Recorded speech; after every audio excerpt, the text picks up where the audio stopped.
উম্মতের মধ্যে যদি আমি নবীর প্রেম থাকে, আমি নবীর মহব্বত থাকে, যতক্ষণ পর্যন্ত ওই আশিককে আমি নবী জান্নাতে না দেব, ততক্ষণ পর্যন্ত আমি নবী জান্নাতের মধ্যে যাব না। এই বন্ধুগণ, আল্লাহর রাসূল বেহেশতে যাবে না উম্মতকে ছাড়া। কিয়ামতের ময়দানে, হাসরের ময়দানে আল্লাহর রাসূলের কাতার হয়ে যাবে 80 কাতার, আর বাকি উম্মতের কাতার হবে 40 কাতার, বাকি নবীদের কাতার হবে 40 কাতার, আর শুধুমাত্র আমার আপনার নবী হায়াতুল নবী জিন্দা নবীর কাতার হয়ে যাবে 80 কাতার। এই 80 কাতার উম্মতকে যতক্ষণ পর্যন্ত আমার নবী বেহেশতে না নেবে, ততক্ষণ পর্যন্ত আমার নবী বেহেশতে যাবে না।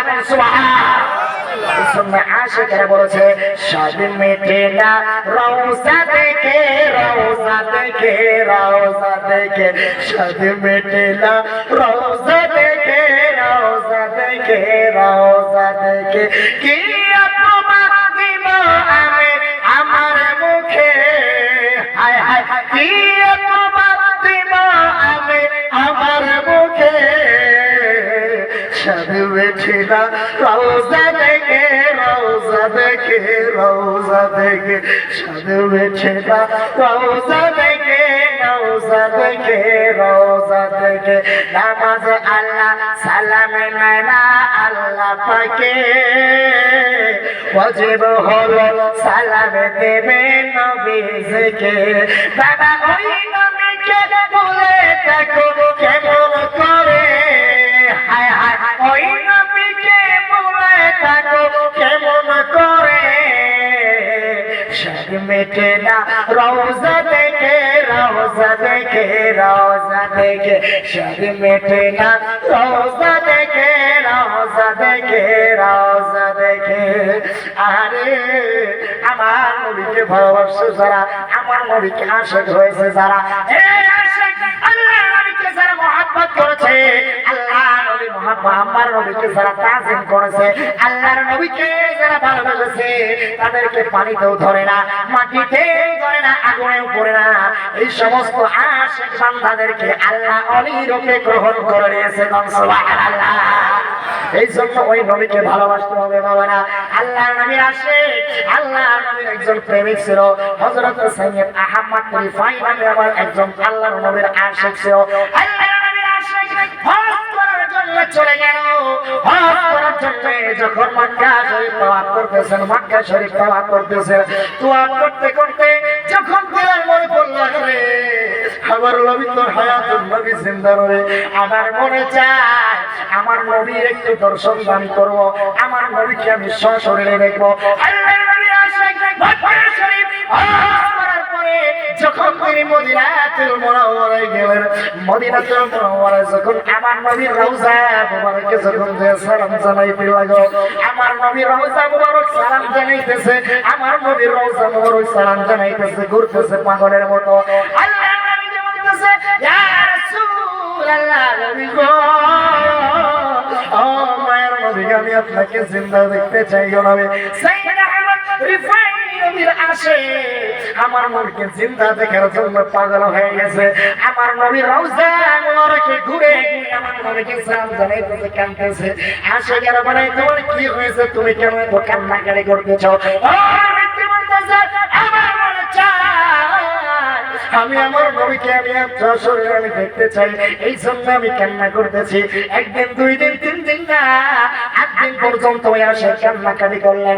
একদিন, দুই দিন না, 8 দিন কান্নার পরে, 8 দিন কান্নাকাটি করার পরে যখন তিনি মদিনা শরীফ থেকে রওনা হয়ে বাড়ির দিকে চলে আসবেন, ওই দিনটা ছিল শুক্রবারের দিন। ওই দিন তিনি বলতেছেন, ইয়া রাসূলুল্লাহ, নবী গো, ও মায়ের নবী গো, ও গো রাহমাতাল লিল আলামিন, আপনি যদি আমাকে দেখে না দেন, আমার মনের বেদনা আমাকে নিয়ে যেতে হবে। আল্লাহর নবী রাহমাতাল লিল আলামিন রওজা মুবারক থেকে কোন আওয়াজ দেয় না। ওই আশিক কান্না করতে করতে পাগলের মতো হয়ে গেছে। ওই পাগল আশিক আমার নবীকে দেখার জন্য পাগল হয়ে গেছে। রওজা মুবারক ইয়া রাসূলুল্লাহ বলে বলে, ইয়া নবী আল্লাহ বলে বলে কান্না করতেছে, কিন্তু নবী দেখা দেয় না। কিন্তু সেই দিন তিনি ঘুরে আসবেন, বাড়ি থেকে বাড়িতে যখন তিনি চলে আসবেন, ওই দিন, একদিন, দুই দিন না, একটা দুইটা হাজিরা 90,000 হাজি আল্লাহর নবীর রওজা মুবারকে ঘোরাফেরা করতেছে, সালাম জানাইতেছে। কিন্তু আল্লাহর নবী আশিক হযরত সৈয়দ আহমদ রিফাই নবীর আশিক আমার নবীকে সালাম জানাইতেছে। আমার নবী আর সহ্য না করে রওজা মুবারক থেকে একটা হাত মোবারক বের করে দিয়েছে। আমার নবীজি একটা হাত মোবারক বের করে দিয়েছে। ওই পাগল আশিকটা দেখে ওই হাতের মধ্যে ছোঁয়া খাইলো, ওই হাতের মধ্যে মুখটা লাগিয়ে দিল, ওই হাতটাকে চুম্বন করলো। আমার নবী ওই হাতের মধ্যে ছোঁয়া খাইলো। অনেকগুলি আশিক দেখতে পাইলো, অনেকগুলি হাজি ওই হাতটাকে দেখতে পাইলো। ওই মজলিসের ভিতরে গাউসে পাক আব্দুল কাদের জিলানী উপস্থিত ছিল। সুবহানাল্লাহ। ওই দিন আশিক দেখতে ছিল।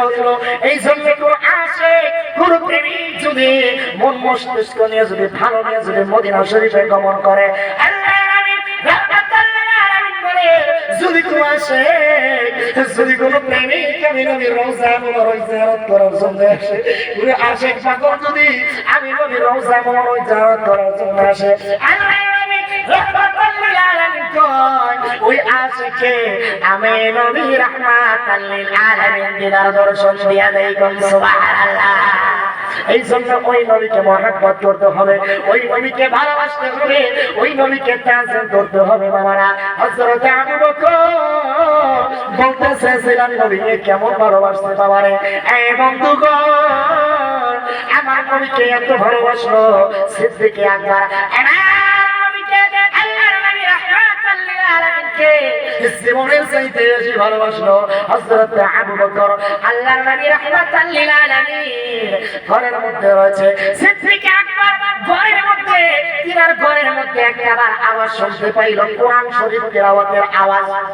তিনি দেখতে পাইতেছে ঘরের মধ্যে কোরআন তেলাওয়াতের আওয়াজ হইতেছে, কিন্তু কোথা থেকে আওয়াজ হইতেছে সেটাতে বিশ্রাম পাইতেছে না। তিনি দেখতেছেন যে একবার থেকে এই দিক থেকে আওয়াজ হয়, আরেকবার থেকে ওই দিক থেকে আওয়াজ হয়, আরেকবার থেকে এই দিক থেকে আওয়াজ হয়, কিন্তু বুঝতে পারতেছেন না। হযরত আবু বকর বলেন আমার যেন কিরকম হয়ে গেলাম, আমার মনে হয় একবার সামনে থেকে আওয়াজ আসে, আমার মনে হয় পিছন থেকে আওয়াজ আসে, আমার মনে হয় ডাইনে থেকে আওয়াজ আসে, আমার মনে হয় বামে থেকে আওয়াজ আসে, এইরকম কোরআন তেলাওয়াতের আওয়াজ হইতেছে। হযরত আবু বকর বলেন এইরকম দেখে দেখে আমি কয়েকদিন যাবত এইরকম দেখতে পাইলাম। একদিন আমার নবীজি আমার ঘরের মধ্যে গমন করলেন। আল্লাহর নবী রাহমাতুল লিল আলামিন, আল্লাহর নবী রাহমাতুল লিল আলামিন আবু বকরের ঘরের মধ্যে গমন করলেন। হযরত আবু বকর আমার নবীকে জিজ্ঞাসা করলেন, ইয়া রাসূলুল্লাহ, নবী গো, ইয়া হাবিবাল্লাহ, নবী গো, আমার ঘরের মধ্যে কোরআন তেলাওয়াতের আওয়াজ হয়, কিন্তু কোন জায়গা থেকে আওয়াজ হয় আমি আবু বকর ধরতে পারি না। জনাবে আল্লাহর নবী বলেন, আবু বকর, তোমার ঘরের মধ্যে থেকে কোরআন তেলাওয়াতের আওয়াজ হয় তুমি জানতে পারো না। তুমি কি জানো রে আমি নবীর চুল মোবারক তোমার ঘরের মধ্যে রয়েছে। এই আবু বকর, তোমার ঘরের মধ্যে আমি নবীর চুল মোবারক রয়েছে। ওই চুল মোবারককে ঘুরে ঘুরে আল্লাহ রাব্বুল আলামিনের রহমতের ফেরেশতা করে ঘুরে ঘুরে কোরআন তেলাওয়াত করতেছে। সুবহানাল্লাহ।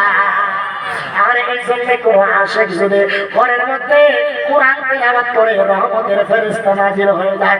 এই বন্ধুগণ, আজকে হাফেজি মাদ্রাসার কোন সন্তান যদি তার বাবা দুনিয়া থেকে বিদায় হয়ে গেছে, ওই ছোট্ট ছেলেটা যখন কোরআন শরীফ তেলাওয়াত করে একটা হরফ পড়ে তার দুনিয়া থেকে কবরের জগতে চলে গেছে। আর ওই ছেলে যখন আউযু বিল্লাহি মিনাশ শাইতানির রাজিম তেলাওয়াত করে আল্লাহ রাব্বুল আলামিন তার বাবার গুনাহ মাফ করে দেয়।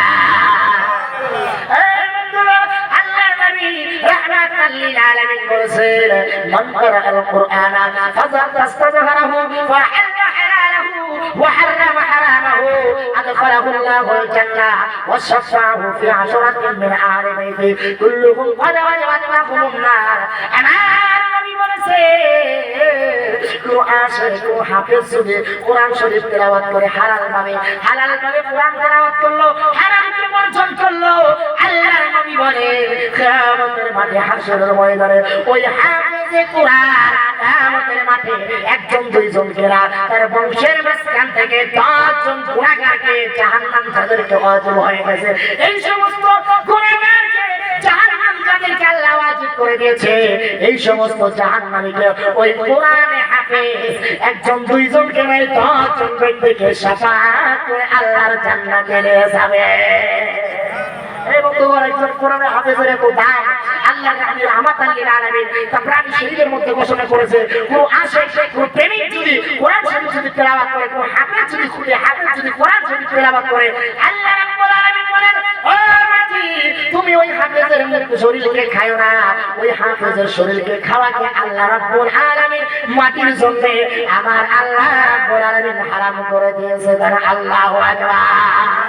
এই বন্ধুগণ, কোরআনে হাফেজের এত মর্যাদা যে কোরআন শরীফ যারা তেলাওয়াত করবে কিয়ামতের ময়দানে, হাসরের ময়দানে আল্লাহ তাদেরকে পুরস্কার দেবে। কি পুরস্কার? যে যাও আজকে তুমি তেলাওয়াত করো, তেলাওয়াত করতে থাকবে, আল্লাহ বলবেন যাও তুমি বেহেশত পাড়ি দিয়ে চলে যাও, সেখানে যে তোমার তেলাওয়াতটা শেষ হবে ওই বেহেশতটাই তোমাকে দান করা হবে। সুবহান।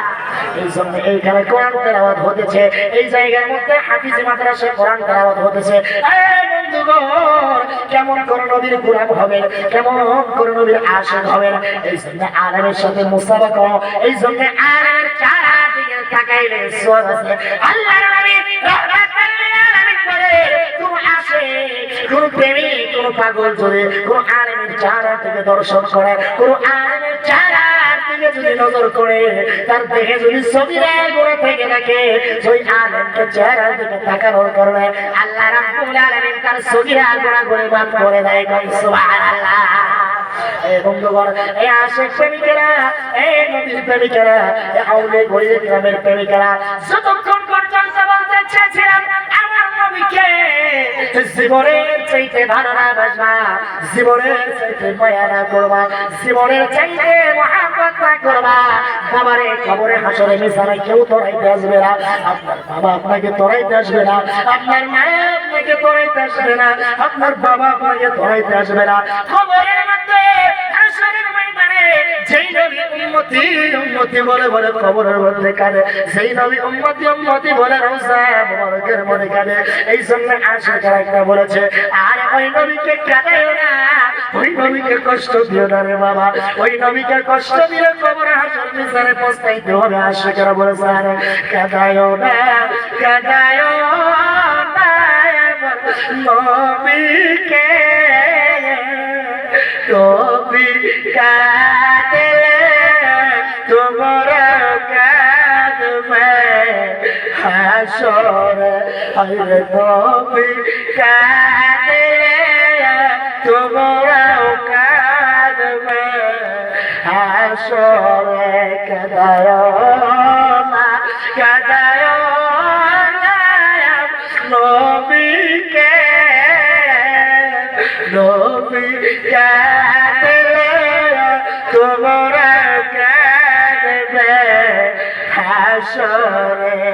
আর আমার বাবারা, ওই নবীকে কাঁদানো যাবে না রে বাবা। আল্লাহর নবীর আশিক হযরত বেলাল রাদিয়াল্লাহু তাআলা আনহু আমার নবীকে কেমন ভাবে মহব্বত করেছে বাবারে। এ বন্ধুগণ, আল্লাহর নবী রাহমাতুল লিল আলামিনকে কি রকম ভালোবাসে। হযরত সিদ্দিক আকবর আল্লাহর নবীর আশিক, হযরত আবু বকর মসজিদ নববী থেকে একটা মাথার মধ্যে পোটলা নিয়ে বের হয়েছে, হযরত বেলাল মসজিদের মধ্যে থেকে নববী থেকে একটা মাথার মধ্যে পোটলা নিয়ে বের হয়েছে। সামনে আবু বকর পড়ে গেল, আবু বকরকে ডেকে বলেন, আবু বকর, এ আবু বকর আমাকে বিদায় দাও, আমি মদিনায় থাকতে চাই না। হযরত আবু বকর বলেন, এ বেলাল তোমার কি হয়েছে, কেন তুমি মদিনায় থাকতে চাও না, পাগলের মতো আচরণ করো। হযরত বেলাল বলেন, এ আবু বকর আমার ভালো লাগে না, মদিনায় আমি থাকবো না রে আবু বকর। আমি মদিনায় থাকতে চাই না, আমি আগে আজান দিলে, আমি যখন মসজিদের মধ্যে আজান দিতাম আমার নবী নামাজের মধ্যে আসতো, এখন আমি আজান দেই আমার